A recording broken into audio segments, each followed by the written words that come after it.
Aaron Singerman here with Sami El Haddad, the blacksmith at FA Nutrition, at the, of all places, we're in Spain, and Madrid at the Arnold Europe. And before we even get going, man, a lot of people out there on the boards, all over the internet, were wondering, where is Sami El Haddad? Why is he not in the Olympia? Tell us. I know it's the points. Tell us about it. Yeah, it's what happened is where I come from. It's Bahrain. It's way far for me to come and do shows back to back and earn points. Right. So what happened is I secured my point at the center level that I was in the top 3 in the points rules.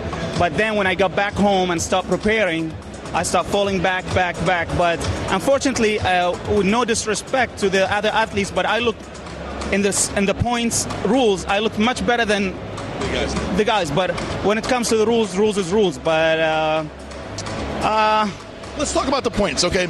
A lot of people love the point system, and a lot of it, I guess it's gotten a good response. The year's almost over now. People are saying this was a success.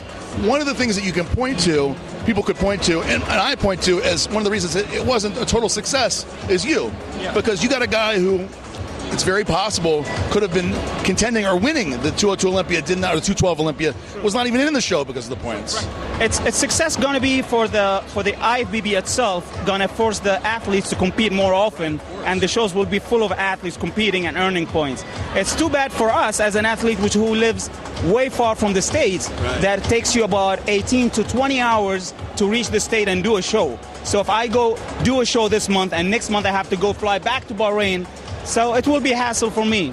I learned one thing from the points: win the show to qualify.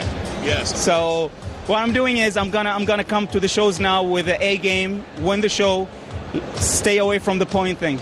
Well, you know, you got to say, in New York, you went up against the champion. A lot of people said you beat the champion. It's very controversial, probably the most controversial show in Call of the Year, arguably. Right.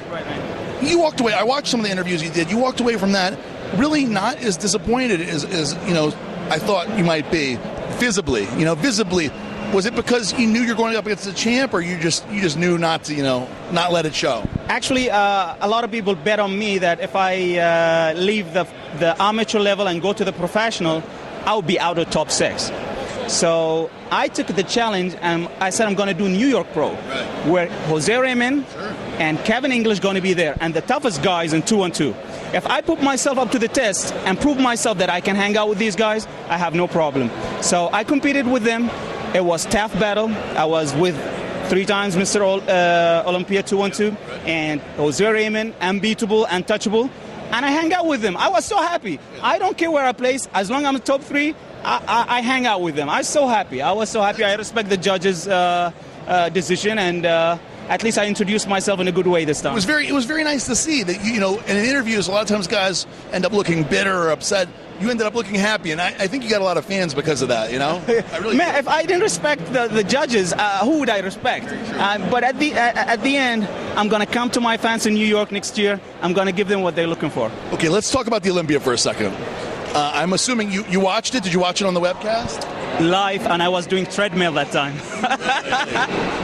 What do you think, after watching it, what do you think, like, if you were there, how well would you have done? Give me a little comments. Let's start with how well would you have done, in your opinion? I thought I would do very well in the top 3. I'll end up in top 3. I'll fall out in top 3, but I don't know where. Okay, let me ask you a few guys. You tell me your thoughts on them. Just give me your first thoughts. The champion, the new champ, Flex Lewis. It's a new champ. He developed a lot, and he become untouchable now. Eduardo Correa. A man with shape. He never comes off, and if you don't come 100% with him, you're in trouble. Let's talk about the 212 division. Since you're the top 3, arguably towards the very top, who do you see coming up now that's competing? Who would you say you would be concerned about?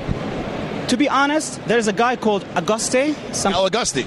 Oh my God, this guy, if he comes fifth place, I think. Yeah. If he comes in an A game, he's gonna have trouble. He's gonna give trouble to everyone. Good point. I like his physique. Well, I got to say, thank you for interviewing Sami at the FA Nutrition booth here in Madrid. See me at British Grand Prix. Oh, British Grand Prix. There you go. So we'll be seeing Sami El Haddad on stage very soon. Sami, Aaron, RxMuscle.com.